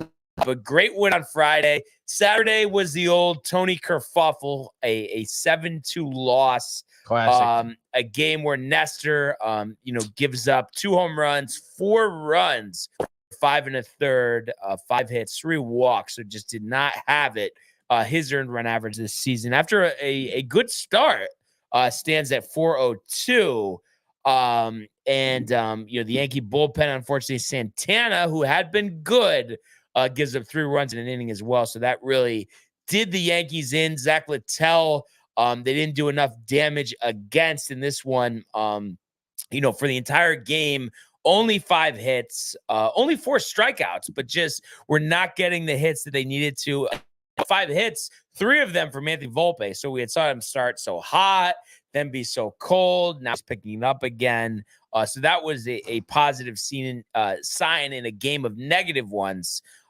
So it was a tough loss, but you still had an opportunity yesterday to take care of business, to win this series. And that's what the Yankees have done. And they have now won, Tony, 10 of their first 13 series this season, 27 up, 15 down. Yesterday, Luis Gil, the star of the show on the mound for the Yankees, 6 scoreless innings, 3 hits, 2 walks, 3 strikeouts. So interesting to see Gil. We know about the big heater, his off-speed pitches, but, a strikeout guy normally kind of reinventing himself for this one. Only 3 strikeouts, 91 pitches over 6, so efficient. And he had the benefit of a potent Yankee offense yesterday. 10 runs in a 10-6 victory. Soto got the scoring early with a sacrifice fly after a Volpe triple gave the Yankees a 1-0 lead. Jamahi Jones, the first home run of his career, gave the Yankees a 2-0 lead in the 3rd. And then I mentioned Jose Trevino, his first of 2 home runs in the 4th. A 2-run shot 409 feet to the left, give the Yankees a 4-0 lead. And then Aaron Judge, who now has 10 homers on the season after a 374-foot home run, gave the Yankees a 6-0 lead. But a little kerfuffle, Caleb Ferguson, Tony, giving up a grand slam to Jose Siri in the bottom of the 7th. All of a sudden, it's a 6-4 game. The Yankees bring in Birdie. He can't get an out. He walks 2. So they go to Luke Weaver, who bails them out after a hit by pitch had scored Diaz to give the Yankees now only a 6-5 lead. But Gleyber Torres, the big blow, a 3-run homer, so only his 2nd home run of the season to left center, 395 feet, scoring Grisham and Rizzo to give the Yankees a 9-5 lead. And then later that inning, Jose Trevino, a homer to left, give the Yankees a 10-5 lead. And then Yandy Diaz, a home run in the bottom of the 9th, made it a 10-6 game. Ian Hamilton continuing to struggle here. But that was the only damage in the 9th as the Yankees go on to win 10-6 to give them, like I said, another series victory here. And I think a good performance. And we know the Rays this year, yes, are a 500 ball club. But like I said, it's just for whatever reason, it has not been easy, these trips to the Trop. And, you get a really good offense in this one after not hitting that great the first 2 games. So that's a good sign. And the fact that you're getting 2 home runs out of basically your backup catcher or a platoon catcher, whatever you want to call it, and Jose Trevino, more known for his glove. That's a great sign. You love what you see out of Gil as well. So a lot to like, from a fan of the New York Yankees. Yeah, obviously. I mean, you said it. Would they win 15? How many series? 10 out of 13. 10 out of 13. Which is great. I mean, that's exactly what you want as a Yankees fan. You said it too. I know, the Rays, I guess, played well, I guess you could say, maybe above their breaches a little bit for their team this season. But I mean, this is what happens when you verse a lineup like the Yankees. You drop 2 out of 3 at home. Especially Gil pitched a great game. That's great. I gotta say though, looking at Ferguson, I mean, that guy has sucked since opening day. Yeah. Am I right? Yeah, I mean, he had a big save against Arizona. Yeah, come on. But one of those things, he was kind of up and down with the Dodgers last year. And listen, I mean, Matt Blake has a lot of tricks up his sleeve, but it just has not worked out with Ferguson up to this point. So it'll be interesting to see, as the season progresses, if they explore the trade market for a reliever. I mean, you have Tommy Kahnle coming back. Lou Trevino just had a setback, but he's expected to be back at some point as well. But you could pick up somebody. You could get another left-hander. I mean, Victor Gonzalez has been up and down as well, but you have more confidence in him than Ferguson. I was texting with Mark, Corey, and Mike yesterday. Some talk of acquiring Mason Miller, but they were talking about that actually on MLB Network Radio this morning on Sirius. That it's like for the A's, they want, even though they're rebuilding, they want to I would keep win him as with many him. games as they can. This is only his first year of like his eligibility. So they're just saying, like, why are you going to trade him now? I mean, You can't trade him. I don't know. I would, honestly. You know what it is, Tony? I think that a reliever only has value on a team that's contending. I think if you're not a contender and you're getting a boatload of prospects for a team like the A's, who, if they still are going to move to Vegas, who knows what happens with that? Yeah, really. But if you're going to get 5 or 6 prospects, I mean, how do you not do that? Mason Miller, by the time you're in the playoffs, he's going to be retired. Yeah, no, true. I guess that's so tough. That's a shame. But Let's see right? They drafted him 3rd round, 2021. Wow, 3rd rounder, huh? Interesting. And I just feel like too with relievers, like, listen, there are those elite relievers, and Clay Holmes over the last couple of years has been one of those. Edwin Diaz, when he's healthy, same thing. But don't you feel like you can always find somebody? It might take a little bit. You might have to go through a couple guys during a season.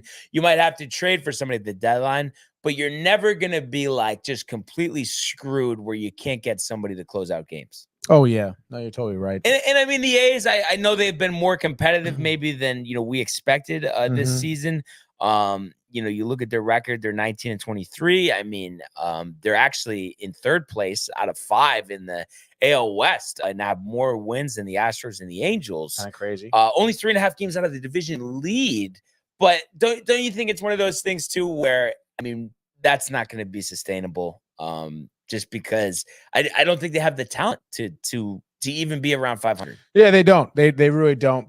I mean, I don't know where they are in their farm system. I couldn't imagine they have many guys that are highly talented to begin with. I mean, Brent Rooker's having a nice season. I have him on one of my fantasy teams. I mean, I guess we'll see. I guess, but again, I mean, if the price is right and you can move Miller for a lot of prospects, and you need those prospects, which obviously the A's, maybe you do, maybe you don't. I don't really know what your scenario is, but the fact of the matter is he was fucking nasty, dude. Oh yeah, like, but I'm saying like you should get at least 2 top 100 prospects in the whole game for him. At least, plus other guys, maybe even top 50 if the team has them. Honestly, dude.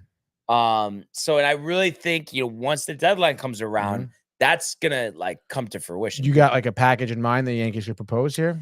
See, the thing is with that, it was so funny. They're throwing around stuff, and I mean, it's gonna be your top guys, like. But the thing is, like, it's delusion. At the end of the day, I don't mean to call them out. Delusion, Tony. But they're talking about Clark, Gleyber. It's like Gleyber is not gonna go to the A's in a Mason Miller trade. I don't care if he hits 500 for the next month. He's a free agent at the end of the season. What value does Gleyber Torres bring to the A's unless they think they're going to have some miraculous run to the playoffs this year? That doesn't make any sense. Yeah. And you're going to have to give up like George Lombard, who's 19 years old, who was your 1st round pick a couple years ago, or last year, I think even. That's what you're going to have to give up. Yeah. I mean, they would definitely, I don't know who said Gleyber. Mark was talking about it. And then Corey was even saying like, well, if Gleyber, it's like Gleyber is like, you're getting a bag of donuts for Gleyber unless like he does really heat up before the trade deadline. And even if he does, he's not going to a rebuilding team. Yeah, he's not. It doesn't make sense. It's a team that is going for division, like maybe like Cleveland or something that needs some more offensive power. Yeah, Minnesota, same thing. That's the place that he's going. But I still just, I don't know. I don't know. I think they blew it with Gleyber. And hopefully he just ends up having a good year, but I just don't think you're going to really even come close to what you would have gotten this past offseason because he was like a top 2 or 3 offensive second baseman in the game last season. He's got to such a poor start this year. The free agency coming up at the end of the year. I mean, I just don't see anything that you're going to like. We talk about like getting out of your seat for. I don't know if you're going to get that type of return for Gleyber. Probably not. And even so, I mean, like you said, I mean, he's not, I don't know, even if he does do well, again, the fact that he's a free agent, a team is, I don't know, you're not going to get much for him. Like you said, a bag of donuts. Yeah. At the very most. And at that point, I guess keep him. I mean, the one thing I am concerned about, and I think I've mentioned this in the past, but I just don't need a Glaber kerfuffle in the playoffs. I mean, would you be concerned about that if you were, a fan of the Yankees? Yeah, I think so. I mean, I feel like we've seen him have some mental errors, certainly in the field. I will say though, I mean, I don't know. I mean, just maybe it's just me, but thinking about his career with the Yankees, I mean, he's had a lot of clutch hits. He does. He has. I think his postseason numbers are good as well. But I just hate when he does those things like getting picked off or like caught in between the bases or like just let it like not fielding, a ball that's like very easy. Like I just feel like we've seen those type of things. Dude, there's so many times I feel like he fields a ball and he's like taking his time, like almost too much time. Or it's like then the throw is made and I'm like, did he get him out at first? Like it was kind of a bang bang play just because he needed to take that extra like taking your time. But I mean, again, I guess time will tell. Like you said, I think you are better off keeping him rather than getting nothing for him at this point. So, and it's interesting as a whole, 31 career games in the postseason, 281, 5 homers, 17 RBIs, OPS at 820, which sounds good. But the last time you were in the playoffs in 2022, he hit 200 against Houston, 158 against Cleveland, and only had 2 RBIs. And that's after an 0-for-4 in the wild card game against Boston in 2021. But he did have a great 2020 playoffs as well as really 2018 and 2019. So just the last couple haven't been good. So you've seen the good and bad. And I guess that's just how it is with Glaber. But what do you think, though? If it's up to you and it is like the proverbial bag of donuts or just nothing that you're really that excited about, does it make sense to just keep him? Or do you think that he's kind of blocking like Peraza from getting his fair share? Or if LeMahieu starts hitting, I mean, what's the way to go here? I mean, it's tough. I'm just looking at his numbers in the regular season, aren't really that great. I don't know. If I were the Yankees already, that's a lot. That is a lot. Wait, is it really this year's? Right, 2024. 2024. It's right. Yeah. Wow, dude. Yeah, that's not good. But I don't know. I mean, I feel like if he is blocking the youth from being brought up and getting looks, then I probably would get rid of him, I would imagine. Yeah. But I don't care if DJ's heating up. I wouldn't get rid of him just for DJ. Because I'm just like I'm torn with like the whole like just like I think if he's gonna like have a really strong finish to the rest of the season, like isn't there more value in that than some guy like maybe we could develop a utility infielder or a back like a 5th inning reliever. Like at that point, are we better off that he just catches fire in the postseason? Yeah, no, you're exactly right. You are better off. Yeah, so be interesting to see how that plays out.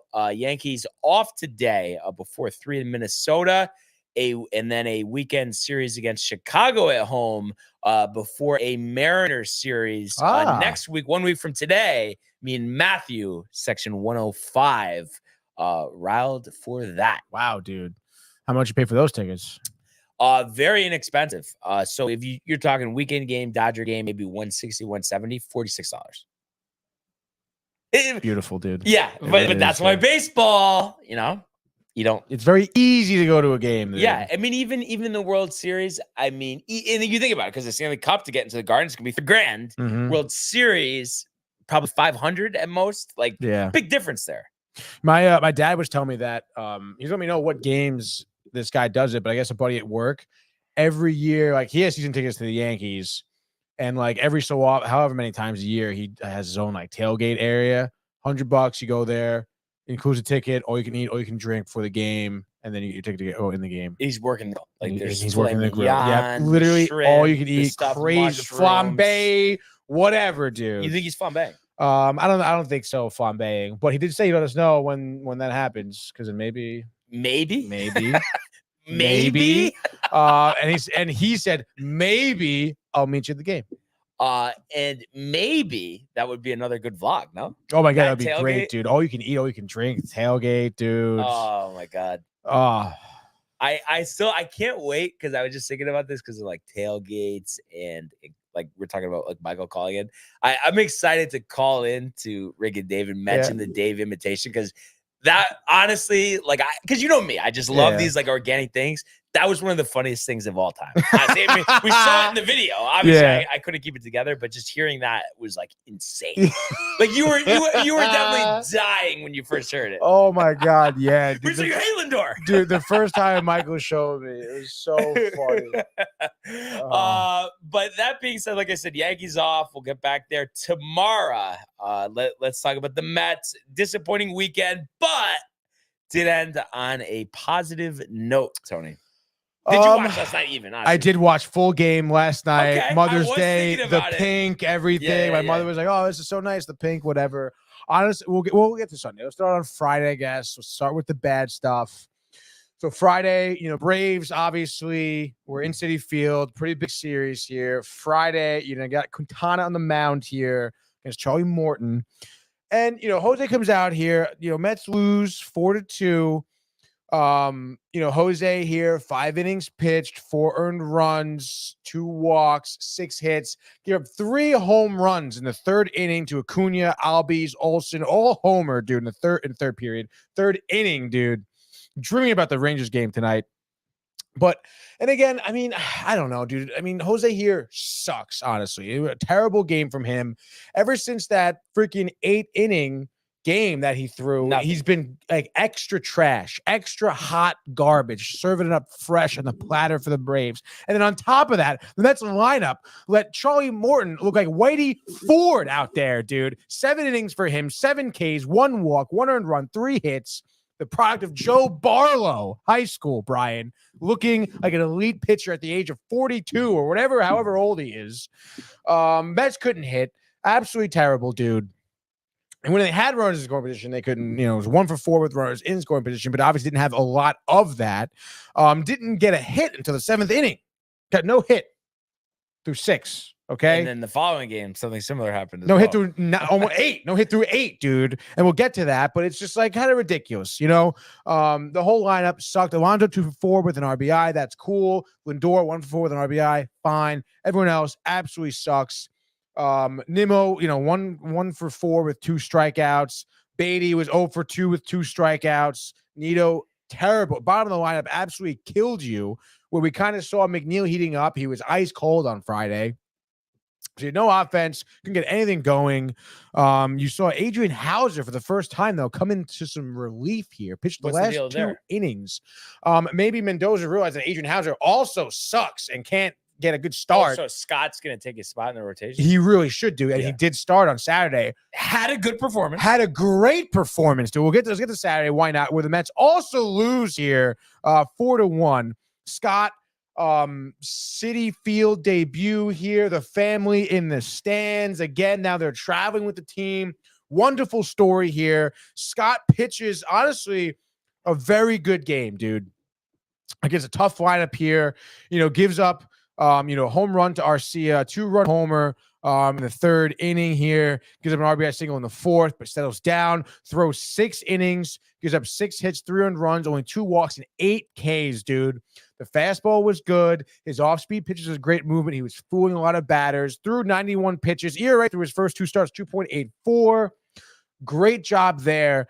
And honestly, in my opinion, dude, like that 4th inning, I feel like the Mets defense kind of blew it for him a little bit too. You had quite a few infield hits given up, because of, Lindor diving plays. He had one play where it was like a line drive to his glove. It bounces off, doesn't know where it is. He's looking for it. And then it's just like, again, like we're having these stupid infield mistakes. Brett Beatty at 3rd base wasn't looking great. Infield mistakes. I mean, you can't be doing this, dude. You really can't be, especially when you have a young pitcher, 24 years old. This guy, Scott, coming up hot, pitching really well, dialed in, dude. I mean, this guy has freaking pimples on his chin still. He's so young, and he's pitching so well. He's so calm and composed on the mound as if he's been pitching in the majors for a while. Like, this kid honestly has a bright future here. And the defense behind him, totally blowing it for him, I feel. I feel like I think he came into the 7th inning, if I'm trying to remember correctly, comes into the 7th, gives up like a walk and a hit, doesn't even get an out. They bring in Reed Foley, and again, same deal. Reed Foley ends up giving up, I think, a couple of hits or whatever. But it was just the defense behind him that just was not playing well. Reed Foley, honestly, has been pitching well. He ends up pitching 2 innings of relief for the Mets. 2 strikeouts, 23 pitches over those 2 innings. Solid. Of course, Lopez comes in the 9th. Gives up a run. I think walks a runner in, actually, which Lopez freaking sucks. Yeah, comes in the 9th. Gives up a hit, 2 walks, one of them running, walking a runner in. And you get the first home run for Martinez as a Met in the 9th, which was nice. 386 feet, pulled it, beautiful. Had a great swing. But other than that, Martinez, I think has like a 280 or 270 batting average. Solid in the DH position. You could say that he's, I guess, doing what you expected him to. I mean, clearly no one else has been batting well because of him, though. Because again, this game, no hit until the 9th inning, dude. I forget who got it was a base hit. It wasn't even Martinez's home run, or maybe it was Martinez. It was Martinez's home run. But I think then, Iglesias, right? Iglesias, who was. And I think too, it was the last out. Like they had 2 outs in the 9th. It was a 2 out. So they were 1 out away from the combined no hitter. Yeah. Which is crazy. And then, I think you get McNeil, who came up, gets a hit, couple runners on. You're thinking, I think you're tying runner at the plate. But then it was a fly out to center. I forget who it was. I'd have to look at it. Maybe it was even Beatty. Maybe. Let's look at it here. It was Beatty, lined out to center. And it was a hard hit ball, too. I think it could have went out. With you had Bader and McNeil on the bags here. It looked like it would have been maybe a tying, home run here. But it was all for naught. Martinez's first home run was a Met for nothing. Scott's solid outing for nothing. Reed Foley's solid 2 innings of relief for nothing. Because you just could not hit. And I mean, it was like honestly pretty embarrassing. Like you're swinging at pitches in the dirt, curveballs bouncing before home plate. You're swinging at like, what are we doing? You're swinging ahead of changeups. You're behind fastballs. There was just nothing going on for the Mets lineup.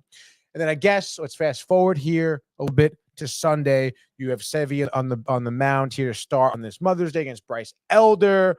Bryce Elder honestly looked like he pitched really well, but again, the Mets, I mean, their bats just were not hot at all. You want to take this inning by inning here, top of the 2nd. Would you know it? Jared Kelenic, former, Met prospect, getting a home run against his former team here. I believe he even had him when he was on Seattle against the Mets too, which is he did. He definitely did. He had the scoring starting off early and often for the Braves. But then you go bottom of the 3rd here, I guess Elder getting into some trouble here. I guess some hits getting going. Alonso with a nice RBI single scoring Stewart. But then, fast forward here, top of the 6th. I believe at this point, Severino was still in the game, actually, I guess. Wait, no way. Top of the 6th. He was probably out by then, or maybe it was Vino that came in, gave up a run. No, maybe it was Sevy who just didn't make it through any out of the 6th, if I remember correctly. I guess he was doing all right. I mean, you watch him, his fastball, again, he starts out throwing hard, like 96, accurate. But then again, like 2nd time, 3rd time to the lineup, I think he's just like gassed. Mm-hmm. And again, hasn't really pitched phenomenally or had some lengthy starts since that 8-inning start he had, a couple weeks ago. So it's like, I don't know. It's just so many questions with the starting rotation for the Mets. It sucks. Absolutely. And then, you had, Garrett, Reed Garrett comes in for 2 innings of relief, who again, him and Sean Reed Foley, I don't know what's been in the Kool-Aid over there, the bullpen, but they've been pitching really well. His ERA is 0.43, 3 Ks, 1 hit given up over 2 innings, 27 pitches. So pretty, I would say efficient. And where we've seen, 6 walks over 2 innings from Reed Garrett in the previous years, we only have 1 walk, so his control is certainly up. But then, of course, you get Ottavino comes in what? This is the 8th inning. I think gives up a hit immediately to short. And then Ozuna singles, RBI single makes it 3-2 at that point. So then you're thinking, oh my God, here we go again. Bullpen kind of blowing it a little bit. But Ottavino gets pulled out after just getting one out. You bring in Diekman. He gets the next 2 outs with 1 strikeout here. Then closes a ground out and a strikeout. And then you go 9th inning here.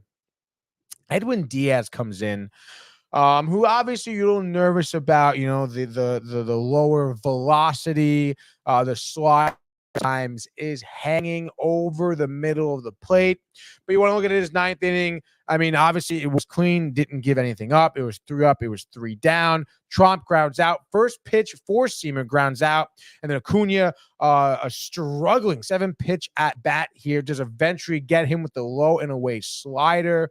And then Ozzie Albies, a 6-pitch fly out again off of that slider, kind of jammed him inside a little bit to force that fly out. So, Diaz, again, is getting through innings, not, I guess, as dominant as you would like. The fastball still hanging around 96, not even really touching 100 yet. That's got to cause some concern, I think, still.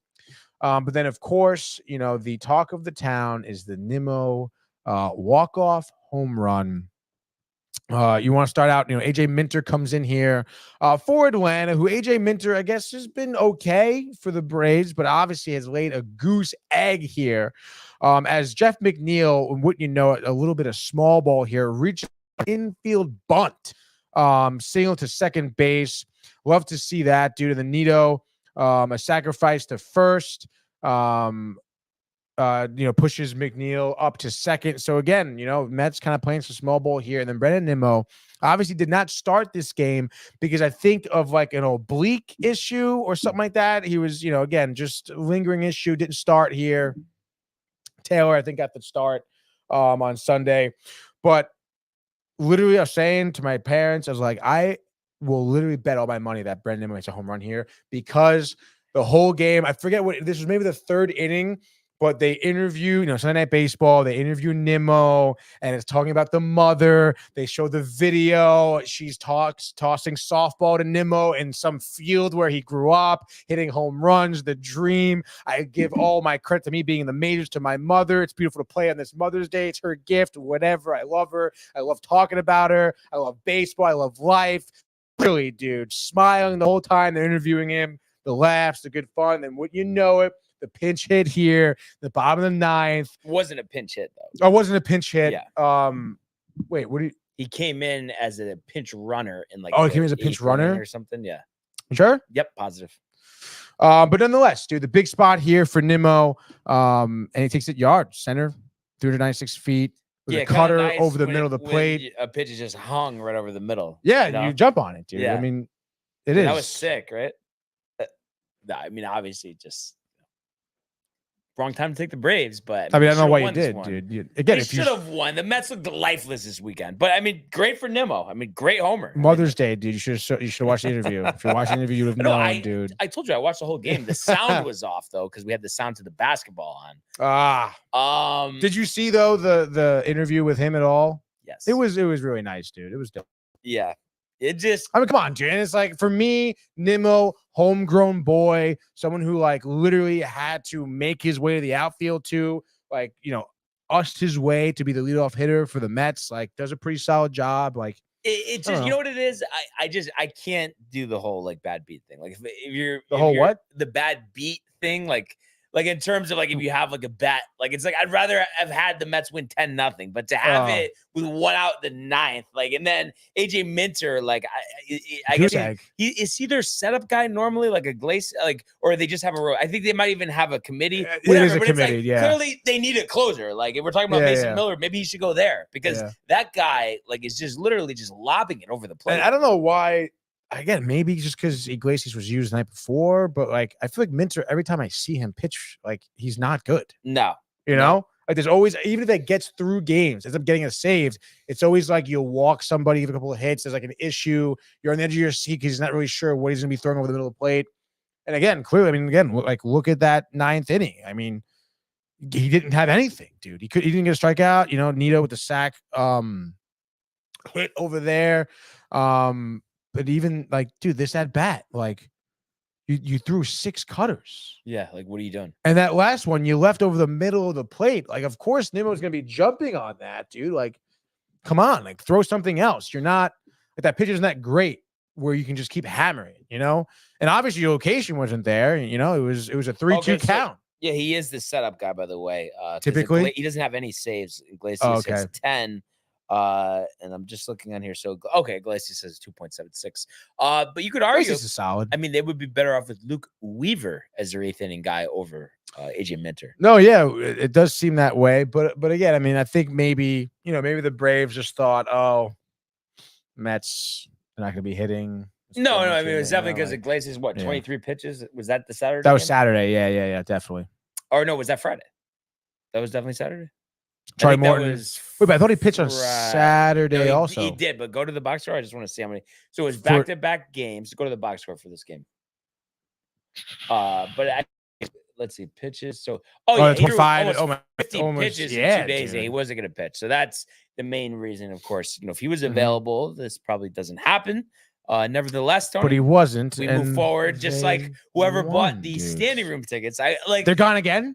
They're gone again. I'm sure they'll come back. Like it was almost like seriously, like considering it. Like that whole you just live once type of thing. But then it's still just like, what the hell, Tony?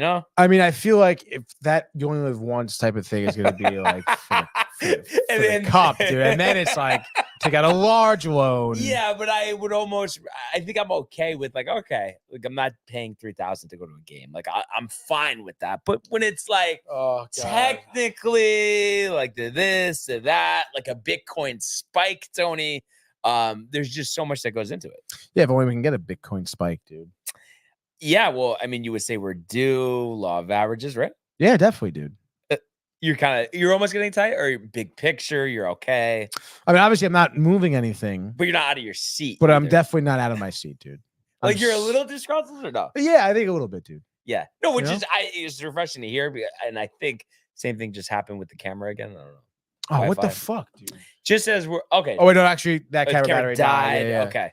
Nervous. But and it looks like here, like I had mentioned, the Yankees off tonight. Minnesota tomorrow. Mets though, with a series with the Phillies, you're gonna have Sanchez versus Manaea, 7:10 from Citi Field. It'd be I'm gonna look this up now, but I have to say, credit where credit was due. I'm sure the nice day played into this. But the attendance, I don't know if you saw Saturday afternoon, 4:10 game, perfect weather. Take your guess. What was it, 33? 38,000. There we go, baby. Most that I think I've ever seen for a Mets game since we started kind of looking at the attendance. Which is kind of crazy, dude, because you're right on that. It is the most that we've seen in a while, I feel, which is great, dude. That's what you want. You want to see, members, you want to see fans out there at the ballpark, dude. But then, and you get it again, the weather, a cooler night, but 18,000 last night. But this Sunday night baseball until June in the Northeast is kind of tough. It is tough. And then also, dude, not for nothing, but it's Mother's Day. I know it's cute because you have a Mother's Day game, all the pink stuff. But prime time, you have your breakfast. I mean, by game time, you're fine. Mets are good. It's accessible. Different scenario, 35,000, 100%. Yeah, I don't know, man. I don't know. I feel like those games, for holiday that aren't holidays, I mean, they're great for people who are at home for the holiday. Nobody, I don't know. Again, Mother's Day, you think brunch early on and then relaxing day, whatever. Again, obviously, I feel like there are. I mean, I'm sure there are mothers obviously out there that are like, let's go to a fucking Mets game. But my mother is not. She's like, let's relax. It's Sunday. So I mean, again, I feel like it's just hit or miss for those holiday games. But we'll see, dude. And just to kind of give you though, just an example of circumstance, weather, this and that. We know the Rays near the bottom, I think second to last or third to last in the league in attendance, because I think Oakland and then Miami and then the Rays. But the Rays, who don't draw, I think they average maybe 15,000 a night, and that might be generous. 20,694, 140 first pitch from the Trop yesterday. So team, weather, circumstance all plays into it. Yeah, Trop, come on. Just because the Yankees are in town. There's so many Yankee fans. It is kind of ridiculous, Yeah. So kind of just an interesting nugget there. Tough task for the Phillies. I mean, for the Mets against the Phillies. Phillies playing so most well, dude. wins in the major leagues. The only team with more than the Yankees. Mhm. So it'll be interesting to see how the Mets play. And we'll get an insight of that in an abbreviated baseball frenzy. That is right, Brian. It is an abbreviated baseball frenzy here on this beautiful Monday, May 13th. Can't believe it's May 13th. Just recognize that, dude. And obviously, you will be getting first licks at your game here. I'd imagine. Oh, actually, the Yankees off. I don't know where you're going. Yeah, this isn't the easiest spot to be in. I know, dude. But you know what? We make do. We make adjustments. Give me the Orioles. The Blue Jays, the offense has been struggling. I think they won 1 out of 3 this weekend. Alex Manoah actually pitched well for a change, which is kind of crazy. But that being said, Orioles, you got Burns versus Berrios. Berrios, good year last year, good start to the season this year. But I think the Orioles head and shoulders above the Toronto Blue Jays. I think their offense struggles again, and I think the Orioles win this game 5-2. So the Orioles and the under. Absolutely love that for you, Brian. Corbin Burns. I mean, Toronto sucks, dude. Yeah, they do. It's kind of crazy. Wow, dude. Let's go. Next game here for me, Trevor Williams. How about that, dude? Why the hell not? How about Washington here as the Nationals taking on the Chicago White Sox in Chicago here. Trevor Williams, 4-0 on the season, a 1.96 ERA. Chicago here, home dogs at plus 115. Over under is 8.5. This is the first time these two teams are playing each other this season, and this is the first game of a 3-game set in Chicago. I know. I'm gonna say. Obviously, the Nationals say Trevor Williams surprisingly good. The White Sox lineup sucks. So I'm gonna say Nationals and the under. I feel like 8.5 is a little too rich for me. And I forget that guy's name on the outfielder. He's on my fantasy team, but he's been out for the Nationals for a while. Something Thomas, doesn't matter. He's out. Abrams Thomas. Up. Is it Lance? Yeah. He's been out for quite a while now, killing the Nationals offense. But CJ Abrams picking it up with 7 home runs, batting .277. Good for him. Another young buck for the Nationals. Give me a dinger and 2 ribbies for him. Luis Garcia, a 2-for-4 night with a bat .297 on the season, leading the team with RBIs, tied with CJ at 20 as well. Give me the Nationals win this game. I'm going to say, 5-2. Trevor Williams looks pretty decent for Washington, as much as I hate to say it. Brian, your next game. All right. Give me the Padres and the over. 3-game set with Colorado, Tony. There we go. Randy Vasquez versus, I believe this is Dakota. Yeah, Dakota Hudson. Mm-hmm. I think this should be a bloodbath. Colorado's 12-28 for a reason. We know about the talent in San Diego. It's just about harvesting it. Tatis, 2 dingers. Easy victory for the Padres. We're going to say 10-2. Absolutely love that one there. My next game, we'll be going to Arizona, baby, as they take on the Cincinnati Reds. Jordan Montgomery pitching for the D-backs. Last time he pitched was against the Reds, which they won 4-3. He pitched 7 innings. He have only 2 runs, dude. How about that? Only 2 strikeouts in that game. Whoa. But nonetheless, I would imagine a similar outing for him against the Reds. On the dish for Cincinnati. Wouldn't you know it? It's Graham Ashcraft. This guy pitches every freaking day, Brian. Let me tell you. He's got a 3.86 ERA on the season. We know about him, his last outing here. 5 innings against Arizona in the loss. Giving up 3 earned runs there. Kind of funny, Ellie De La Cruz, 9 dingers, batting good average, 2, strikes out a ton. Ketel Marte also 9 dingers, does not strike out nearly as much as him. Give me a dinger for him. Christian Walker continuing his RBI streak here. I think he has, like 3 RBIs in the last 3 games, something like that.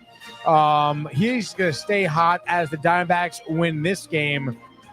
I'm going to say 6-3. So D-backs and just on the over there, which is 8.5. What do you got your third and final game there, Brian? All right. I'm going to take the Dodgers over the Giants. Good call. and I'm sure it'll be chilly tonight at Oracle Park. Gavin Stone versus Jordan Hicks. Hicks has pitched well.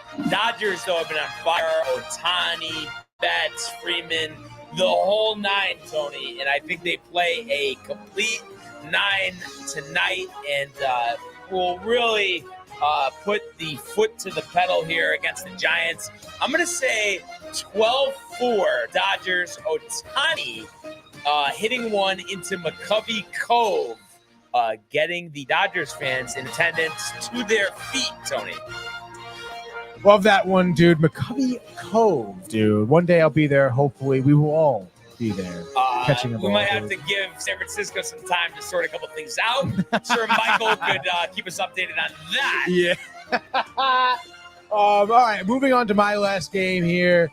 I think I'm going to take the Rangers tonight against the Guardians. Texas here, our favorite at -115 here. They just got swept by the Rockies. Speaking of the Rockies, the Rangers, a rocky season so far at 22-20. Recently, they've been on the schneid. Jonah Heim, though, has been, I think, paying dividends on my fantasy team. I love to see him maybe get a couple of dingers tonight, show some scores there up on the stat sheet. They definitely deserve the bounce back win here for the Rangers. I don't think the Guardians are not here. Tanner Bibby here. I mean, I don't Lorenz anything great either, but I want to say the Rangers offense bumping over on 8.5. Hammer the over. First time these two teams are playing.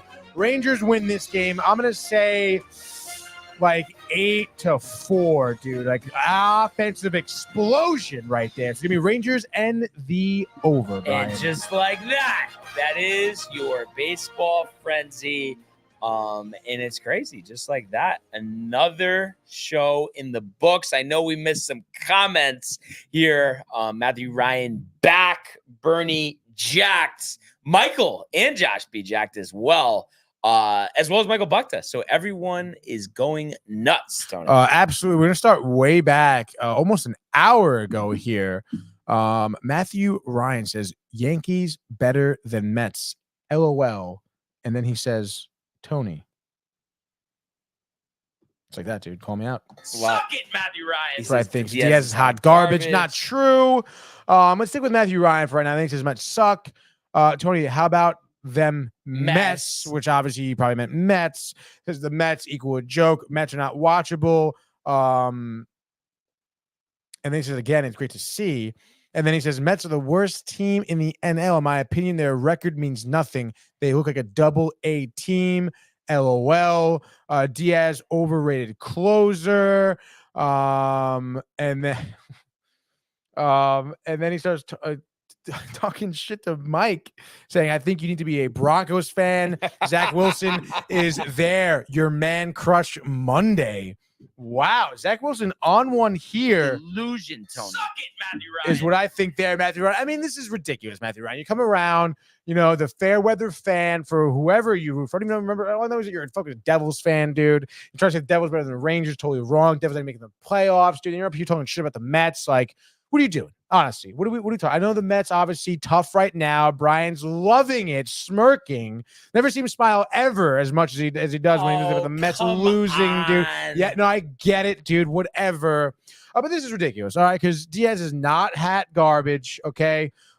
He's been actually, pretty solid. I think obviously there's concerns, but he is certainly, you think about the pitching as a whole for the Mets, has certainly been a bright spot. And to say they're unwatchable, you said Saturday, beautiful weekend day. 38,000 people in the stands here. That's what you want. So they certainly are watchable. Okay, Matthew Ryan. And I think you should get your ears checked, your eyes checked. And I don't know. Like he says, he is awful, I think, in terms of Diaz, obviously, at this point. Josh B saying, bang, bang again. Michael Theophil says, at Matt Ryan, go tickle Buffer, dude. Wow. Michael Theophil says, electric show. Josh B says, it's Lane Thomas, dude. Lane Thomas, there he goes. There we go. And then Michael Bukta here does say him and AJ needs his own beach house right by the pier in Santa Monica. Against Santa Monica, never been. AJ, I'm sure, does not want a house there. Danny V was in the house. Says, what's up, fellas? With a nice little let's go there at the end there. But I think this is, go ahead. Tony Diaz is overrated. I wouldn't say he's overrated at all. Okay. He's obviously, dude, come out of a fucking season where he didn't pitch at all. All right. Yeah. Like, take it easy here. And again, like he's been getting saves. Like it's not like he's been blowing up like he has been in the past when he was, quite frankly, honestly overrated. Yeah. But can you give him some time? Coming back from an injury, like I said, has not pitched an entire season, dude. So give him some more time and he'll be even better, even though he's not even that bad right now, dude. As I'm sure. Look at the numbers, bro. What numbers? What do you want, Matt Ryan? I mean, I'm watching the games. He comes in. Has been maybe literally once where he's blown a lead, like once so far. Yeah. So like I don't know what you want. Velocity, I guess, is a little down. No, velocity's down. But again, you want to look at the numbers, bro. Like he's getting saves. Like the games he comes in with run, he gets saves. Like they're winning games because of Diaz, not losing games because of Diaz. So you look at the fucking numbers. His ERA. Yeah, his ERA is up compared to what, 2 years ago when it was a 0.9? Yeah, of course it's going to be a little up. Well, I don't know if it was a 0.9. 1.3? Like, I mean, probably wasn't 1.3. It's probably like 2.2. No. 1.9. Well, even so, it's a 2.5 now. 9.5. I mean, that's like, He held a sub-1 ERA for a very long time, dude. Yeah. No, I mean, I think it's just a big year for him to kind of reestablish himself as, top reliever in the game, right? Yeah, which he is. So yeah, and that's really where we're at. And one more from Matt Ryan. I think it's like a 3-something ERA. It's bad, he says. So, and it's funny that then the standing 2-3 prefer. the standing room tickets pop back up. So we'll have to see. Just if I happen to buy them by accident, I'll let you know. And we'll just go from there. Imagine I text you. Yeah, I bought them by accident. You trying to go? Yeah. Nah, dude, I'm good. Oh man, it's tough. It's tough because I'm just earning Josh B. Matthew Ryan, by the way, really hammering it. Says, prove it, dude. You literally look it up. All right. You're accusing it to be a 2-something or a 3-something. So I'm looking at it right now. It's a 2-3. And 2 years ago, when he was the best reliever in all of baseball, it was a 1.31. So, like, obviously it takes some time for him to get there. So, take it easy, dude. Yeah, exactly. So, that being said, though, another great show. Good to be back with all of you, and we appreciate everybody who commented, liked, and subscribed. All of the comments, and everybody checking out the YouTube page, all of the archives. Tony, Michael, Renee, and Jay and Costume, the merch at downtimetv.com. We want everybody to enjoy the day, enjoy the games. Let's go Rangers! Let's go Rangers, the Mets! And we will see you mañana. Hey guys, Tony here from Downtime TV checking in. I want to thank all our fans out there who's been liking, subscribing, sharing our content. You guys are the best. You guys are our bloodline. You make us love what we do. Thanks again.